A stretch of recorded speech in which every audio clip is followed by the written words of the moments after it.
कुंभ राशि के जातक आप लोग जो कि साढ़े सती के अंतिम दौर से गुजर रहे हैं, 5-5.5 साल का कष्ट आप लोग झेल चुके हैं। अगर मैं कहूं कि बचे 2 साल अब आपको उतना कष्ट नहीं है, आपका टेस्टिंग पीरियड निकल चुका है। आपकी राशि के स्वामी शनिदेव कर्म के न्याय के देवता हैं। आपकी राशि का जो चिन्ह है, एक पुरुष जो अपने घड़े से निरंतर जल गिरा रहा है। कुंभ यानी घड़ा, जो अपने खजाने में यानी अपने घड़े से निरंतर जल की वर्षा, धन की वर्षा आप मतलब सदा दूसरों के लिए करते रहते हैं। आपका जन्म दूसरों को देने के लिए ही होता है। राधे राधे, मैं हूँ एस्ट्रोलॉजर नीलू चौधरी। मेरे चैनल ग्रहों की माया में आपका स्वागत है। देखिए, कुंभ राशि के जातक को आप इसे अपनी चंद्र राशि के अनुसार भी देख सकते हैं और लगन के अनुसार भी देख सकते हैं। यदि वीडियो आपको पसंद आए तो उसको लाइक कीजिएगा, शेयर कीजिएगा, सब्सक्राइब कीजिए और कमेंट जरूर कीजिएगा।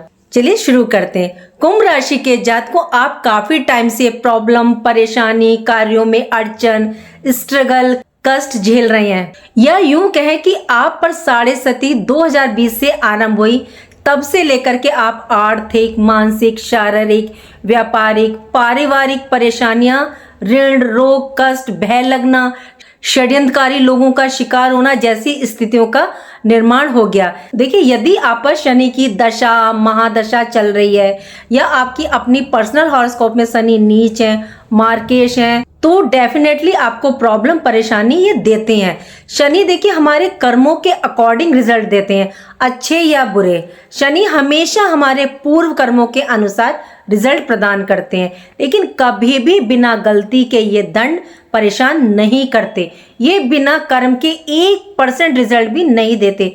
जैसे सोना जितना ज्यादा तपता है ना, उतना ही निखरता है, उसी प्रकार साढ़े सती में शनि ने आपको कुंदन बना दिया है। अब आपको कितने ही कष्ट, परेशानी आ रहे हो, तो अब आपको लग रहा है कि अब हम ये सब परेशानी झेल जाएंगे। बात करते हैं आपके फर्स्ट हाउस की। कुंभ राशि में आपके फर्स्ट हाउस में देखिए राहु देव विराजमान है और फर्स्ट हाउस पर 3 ग्रहों की दृष्टि, मंगल की चतुर्थ दृष्टि, केतु की सप्तम दृष्टि और गुरु बृहस्पति की नवम दृष्टि है। राहु देखिए जिस नक्षत्र में गोचर कर रहे हैं, वह अभी गुरु बृहस्पति के नक्षत्र में, पूर्वा भाद्रपद नक्षत्र में गोचर कर रहे हैं, लेकिन 23 नवंबर के बाद ये अपने स्वयं के नक्षत्र में गोचर करेंगे, सतविषा नक्षत्र में। देखिए, राहु छल, कपट, भ्रम, महत्वाकांक्षी, एम्बिशियस, असीम इच्छाएं।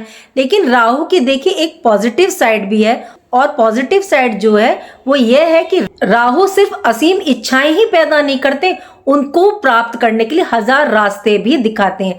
जब तक आपकी अपनी इच्छाएं पूर्ण नहीं होती, तब तक ये आपसे कर्म करवाते रहते हैं। यदि ऐसा कहा जाए कि कुंभ राशि के जातकों आपका जन्म असीम कर्म करने के लिए हुआ है, तो ऐसा कहना देखिए गलत नहीं होगा।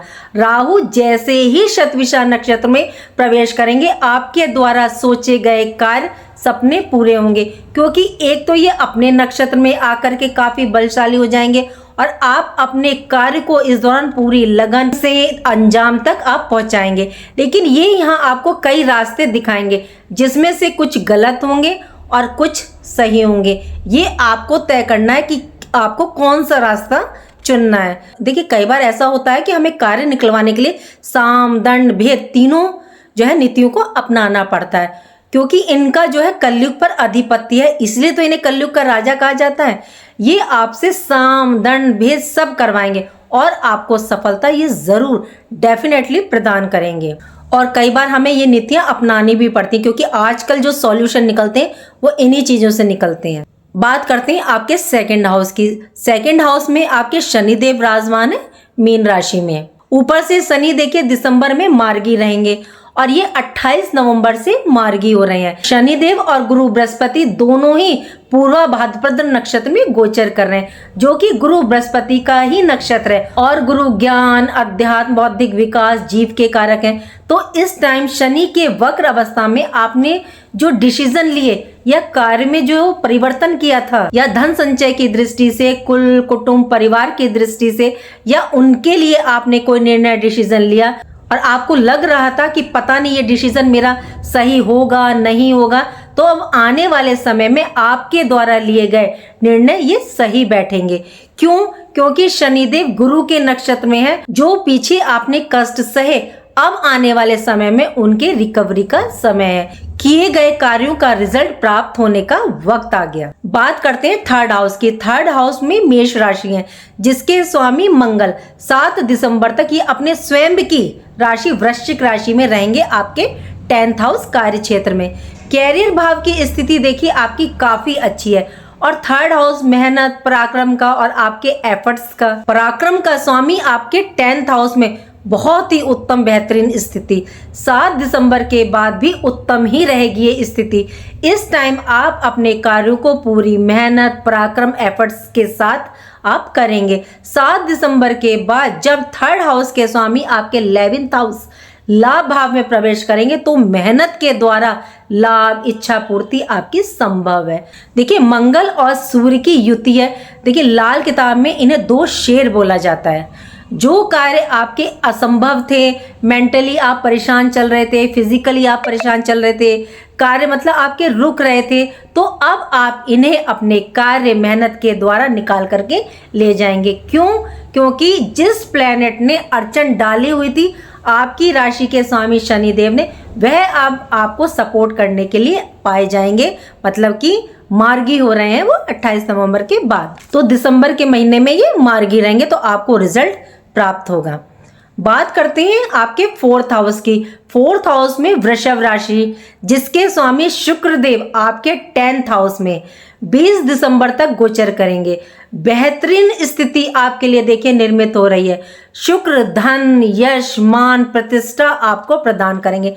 4th हाउस के स्वामी के साथ शुक्रदेव के साथ सूर्यदेव भी हैं, तो थोड़ा सा लाइफ पार्टनर के साथ ईगो विवाद की स्थिति आ सकती है, क्योंकि सूर्यदेव आपके 7th हाउस के स्वामी हैं।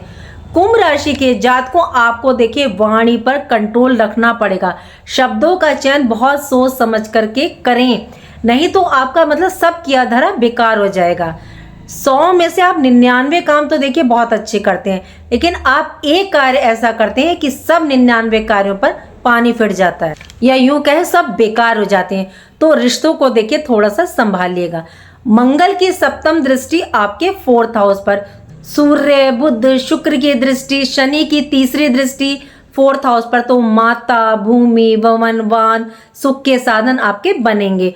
जन्म भूमि पर आपको देखिए लाभ प्राप्त हो सकता है। पूरे इसके योग बन रहे हैं। यदि आपका प्रॉपर्टी डीलिंग का कार्य है, कंस्ट्रक्शन का है, आईटी सेक्टर में मैकेनिकल का कार्य है, सोशल वर्क है, तो इसमें देखिए आपको सफलता प्राप्त होगी। बात करते हैं 5th हाउस की। 5th हाउस में देखिए मिथुन राशि, गुरु बृहस्पति 5 दिसंबर को यहाँ पर प्रवेश करेंगे वक्र अवस्था में। 5 दिसंबर तक गुरु बृहस्पति उच्च अवस्था में आपके 6th हाउस में गोचर करेंगे। 5 दिसंबर के बाद ये वक्री होंगी। देखिए कोई भी ग्रह वापस पीछे के भाव में नहीं आता। अगर ऐसा हुआ तो यूनिवर्स हिल जाएगा। जब कोई ग्रह पृथ्वी की गति से धीरे हो जाता है तो वह उल्टा दिखता है, कि वो उल्टा चलता हुआ प्रतीत होता है, ऐसा दिखाई देता है, लेकिन ऐसा होता नहीं है। 5th हाउस विद्या, बुद्धि, संतान, लव रिलेशन, पूर्व जन्म के फलों का, जीवन के पूर्ण उत्थान का, क्रिएटिविटी का, देखिए, और ये इच्छाओं का भाव भी होता है। जो आपके मन में इच्छा उत्पन्न होती है वो 5th हाउस से उत्पन्न होती हैं, और जो इच्छाएं पूर्ण होंगी या नहीं वो 11th हाउस से देखी जाती हैं। जब गुरु आपके वक्री होंगे, 5th हाउस में आएंगे, तो आप अपने द्वारा लिए गए डिसीजनों को एक बार फिर से सोचेंगे, विचार करेंगे। 5th हाउस के जितने भी कारक तत्व हैं, संतान से रिलेटेड हैं, एजुकेशन, लव रिलेशन से रिलेटेड आपने कोई भी निर्णय लिए, अगर वो आपके गलत हो गए तो अब आप उनमें फिर से सुधार करेंगे। देखिए आपके जो 5th हाउस के स्वामी हैं बुधदेव, वो भी इस टाइम वक्री चल रहे हैं, तो गुरु बृहस्पति के साथ साथ बुध भी आपके वक्री हैं। गुरु बृहस्पति वक्री हैं तो कई पहलुओं को बदलने जा रहे हैं। बहुत सारे क्षेत्रों में आप पुनर्विचार करेंगे और फिर से निर्णय लेंगे। आपकी राशि के स्वामी शनिदेव हैं, न्याय के देवता है, इसलिए कोई भी कठोर डिसीजन लेने से पहले सोचें। और गुरु बृहस्पति अतिचारी रहेंगे। आपकी लाइफ में देश विदेश में देखिए इस टाइम आपको बहुत चेंज होते हुए दिखेंगे। और शनि पूर्वा भाद्रपद नक्षत्र में है, और पूर्वा भाद्रपद का जो साइन है वो 2 मुखौटे हैं, आगे कुछ पीछे कुछ। तो अपने लिए कोई भी मुसीबत ना खड़ी करें। आप जो भी आप इस टाइम डिसीजन ले रहे हैं 5th हाउस रिलेटेड, एजुकेशन, संतान, लव रिलेशन के लिए, तो कॉन्फिडेंस से लें, ओवर कॉन्फिडेंस में आकर के आप बिल्कुल ना लें। बात करते हैं 6th हाउस की। 6th हाउस में गुरु बृहस्पति विराजमान रहेंगे 5 दिसंबर तक। तो यहाँ आपको रोग ऋण में तो ये राहत देंगे, शत्रुओं को आपके ये यहाँ समाप्त करेंगे। 5 दिसंबर के बाद डिसीजन देखिए बहुत सोच समझ करके पुनर्विचार करके लीजिएगा, क्योंकि कर्मा बैक होता है। बात करते हैं 7th हाउस की। 7th हाउस में सिंह राशि और यहाँ केतु देव विराजमान है। और 7th हाउस मैरिड लाइफ का, लाइफ पार्टनर का, बिजनेस व्यापार का, पार्टनरशिप का। और केतु क्या है? हर कार्य से विरक्त करना। केतु देव का सिर्फ 6th सेंस काम करता है, इनकी 5 इंद्रियां काम नहीं करती। ये 5 इंद्रियां राहु देव के पास है। मेडिटेशन, अध्यात्म से जुड़ना, ज्ञान की प्राप्ति, अहंकार मोह से दूर रहना। केतु जिस भाव में आते हैं उस भाव के कारक तत्व से आपको मतलब ये दूर कर देते हैं, विरक्त कर देते हैं। अब देखिए ये आपके मैरिड लाइफ में है, तो अब इसका मतलब ये थोड़ी कि आपका यदि विवाह हो चुका है तो आप अपने पार्टनर को छोड़ दें, ऐसा नहीं है। तो पार्टनर को छोड़ थोड़ी सकते हैं, क्योंकि ये तो 1 वर्ष के बाद चले जाएंगे इस भाव से। तो आपका पार्टनर को इस टाइम पूजा पाठ करना चाहिए और अध्यात्म से जुड़ करके रहना चाहिए और दान पुण्य से आप इस टाइम जुड़े रहें। बात करते हैं 8th हाउस की। तो 8th हाउस में कन्या राशि है। इसके स्वामी बुध आपके आसमान के भाव 10th हाउस में 29 दिसंबर तक विराजमान रहेंगे। यहाँ इनकी युति सूर्य के साथ है, तो सूर्य और बुध की युति से बुधादित्य योग का निर्माण होगा। आपको धन संबंधी फाइनेंशियल ये हेल्प आपको यहाँ प्राप्त होगी। ससुराल से या मामा से आपको लाभ की प्राप्ति हो सकती है। आपकी रुचि इस दौरान ज्योतिष में, गुण ज्ञान रहस्य की ओर मतलब काफी बढ़ेगी। आप स्पाई हैं या इन्वेस्टिगेशन का कार्य है या आप रिसर्च की फील्ड में, तो आपके लिए काफी उत्तम बेस्ट टाइम है। बात करते हैं 9th हाउस भाग्य भाव की। तो यहाँ देखिए तुला राशि है, जिसके स्वामी शुक्र देव आपके 10th हाउस में। तो देखिए 26 नवंबर के बाद से बहुत ही सुंदर स्थिति बन रही है। भाग्य भाव का स्वामी कर्म स्थान में, भाग्य और कर्म के द्वारा आपको लाभ की इच्छा की पूर्ति पूरी संभव है। इस टाइम आप जितना कर्म करेंगे आपको उतना भाग्य का साथ प्राप्त होगा। देखिए कई बार आपने देखा होगा कि हम मेहनत काफी करते हैं तो कहीं ना कहीं हमारा कार्य अटक जाता है या कार्य का पूर्ण रिजल्ट हम जैसे सोचते हैं वैसा हमको नहीं मिलता, और कई बार रास्ते स्वतः ही बनते चले जाते हैं। तो इसका मतलब भाग्य आपका साथ दे रहा है। और यदि आपको पूर्ण रिजल्ट नहीं मिल रहा है और आप मेहनत बहुत कर रहे हैं, समझ जाइए आपको आपके भाग्य का साथ नहीं प्राप्त हो रहा है। तो अब ये वही टाइम है जब आपको आपके भाग्य का साथ प्राप्त होगा। बात करते हैं आपके 10th हाउस की। 10th हाउस में वृश्चिक राशि, कर्म भाव में शुक्रदेव, बुध, सूर्य, मंगल 4 महत्वपूर्ण ग्रह आपके 10th हाउस में। बहुत ही बेहतरीन उत्तम स्थिति। इस टाइम आप जितना कर्म करेंगे उसके अकॉर्डिंग रिजल्ट आपको प्राप्त होंगे। नई अपॉर्चुनिटीज, अवसर आपको इस दौरान प्राप्त होंगे। इस टाइम वर्क प्लेस पर आपको सपोर्ट भी प्राप्त होगा। आपके 1st हाउस में राहु देव है, यानी आप पर, आपके माइंड पर राहु का अधिपत्य है। तो आप साम दंड भेद की नीतियों को अपनाते हुए कार्य करेंगे। आपको अपनी मेहनत कर्म में अब मतलब थोड़ी सी स्पीड देखने को मिलेगी। देखिए आपके 8th हाउस के स्वामी बुध देव है और आपके जो है 5th हाउस के स्वामी बुध देव है और ये 10th हाउस में विराजमान है। तो आपको अब पूर्व जन्म में किए गए कार्यों का प्रतिफल और आपके पितरों का अब आपको आशीर्वाद, क्योंकि 8th हाउस आपके पितरों का घर होता है, तो उनसे अब आपको आशीर्वाद प्राप्त होगा। कुंभ राशि के जातकों, आप अपने कठिन मेहनत कार्यों के द्वारा ऊंचाइयों को प्राप्त करते हैं और लाइफ में यश मान प्रतिष्ठा को भी प्राप्त करते हैं। बात करते हैं 11th हाउस की। 11th हाउस में धनु राशि, 15 दिसंबर से सूर्यदेव आ जाएंगे, 7 दिसंबर से मंगल प्रवेश करेंगे आपके लाभ इनकम के भाव में, 20 दिसंबर से शुक्रदेव और गुरु बृहस्पति की पूर्ण 7th दृष्टि, शनि की 10th दृष्टि, केतु की 5th दृष्टि। 11th हाउस देखिए आपका काफी स्ट्रांग होने वाला है। दिसंबर के 1st वीक के बाद से आप देखेंगे कि आपके कर्म भाग्य के द्वारा आपको लाभ की प्राप्ति संभव है। काफ़ी चीज़ों में, कार्यों में आपको मतलब अचानक से रिजल्ट देखने को मिलेंगे। आपकी निराशा जो है यहाँ आशा में परिवर्तित हो जाएगी जब कर्म का आपको फल मिलेगा। देखिए, आप काफ़ी टाइम से, टफ टाइम से गुजर रहे हैं, मतलब आपको आपके द्वारा किए गए कार्यों का कोई भी रिजल्ट अभी तक कार्य का नहीं प्राप्त हो रहा था। तो यहाँ सूर्यदेव आपको धन, लाभ, यश, प्रतिष्ठा आपको प्राप्त करवा रहे हैं। जॉब में आपको रिजल्ट प्रदान करेंगे। बिजनेस, व्यापार या कोई प्रोजेक्ट आपका रुक गया था, अटक गया था, उसमें रिजल्ट नहीं मिल रहा था, तो अब आपको प्राप्त होगा। सूर्य देखिए मिड जनवरी, मतलब यहाँ 14 की शाम 15 जनवरी तक यहाँ रहेंगे। सूर्य ज्ञान, आत्मा, अथॉरिटी के कारक हैं, तो सूर्य यहाँ आपको ये सब प्रदान कर रहे हैं। सूर्य आपके 11th हाउस में प्रवेश कर चुके हैं, शुक्र भी आपके 11th हाउस में, और 29 दिसंबर को बुध जब यहाँ प्रवेश करेंगे तो शुक्र और बुध की युति से यहाँ लक्ष्मी योग निर्मित होगा। हालांकि ये मंथ के लास्ट में प्रवेश कर रहे हैं 11th हाउस में, तो मंथ के लास्ट में कोई आपकी डील, प्रोजेक्ट या कोई अचीवमेंट आपको प्राप्त हो सकता है, मतलब बेहतरीन स्थिति में है आपका 11th हाउस। बात करते हैं 12th हाउस के। 12th हाउस में मकर राशि, इसके स्वामी शनिदेव जो आपके 2nd हाउस धन भाव में मीन राशि में गोचर कर रहे हैं। देखिए, व्यय भाव का स्वामी यदि धन भाव में हो, धन संचय के भाव में हो, तो व्यय तो ये आपसे जरूर करवाएंगे, लेकिन शनिदेव है तो ये जो व्यय करवाएंगे आपके हित में करवाएंगे। तो ये जो व्यय होगा ये आपका इन्वेस्ट की दृष्टि से होगा, जो कि फ्यूचर में आपको लाभ देगा। 12th हाउस देखिए व्यय के साथ साथ विदेश का भाव है, कोर्ट कचहरी का भाव है, तो विदेश से तो आपको लाभ होता दिख रहा है। एक्सपोर्ट इंपोर्ट की दृष्टि से काफी उत्तम रहने वाला है। दिसंबर के महीने में शनि मार्गी रहेंगे और ये पूरे महीने मार्गी रहने वाले हैं, तो कंस्ट्रक्शन और प्रॉपर्टी डील के लिए काफी अच्छा समय है।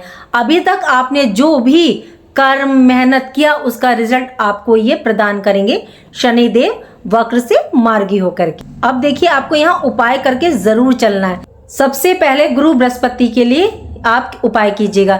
गुरु वक्री रहेंगे आपके 5 दिसंबर के बाद से, और 5th हाउस संतान, विद्या, बुद्धि, अध्यात्म का, तो और गुरु बृहस्पति इन सब चीजों के कारक हैं, तो विष्णु सहस्त्रनाम का पाठ कीजिएगा आप, या आप बृहस्पतिवार के दिन केले के वृक्ष पर जल जरूर अर्पित कीजिएगा, 1 लोटे जल में थोड़ी सी हल्दी डाल करके, ओम ग्राम ग्रीम ग्राम से गुरुवह नमः के मंत्र को बोलते हुए। दूसरा आप देखिए राहु के लिए कीजिएगा। इसके लिए आप सप्तधान्य, जो सप्तनाजा होता है 7 प्रकार का अनाज, उसको किसी जरूरतमंद को आप दान कीजिए। यदि आपको कोई दिव्यांग व्यक्ति दिख जाए या कोई आपके घर के आसपास कहीं आश्रम हो तो उनकी हेल्प कीजिए, मदद कीजिए। यदि आपको सफाई कर्मचारी दिख जाए तो बुधवार को उनको भी कुछ ना कुछ आप उनकी हेल्प कीजिए, दान दीजिए, कुछ भी दीजिए, मदद कीजिए। कोई जरूरी नहीं कि आप धन से ही करें।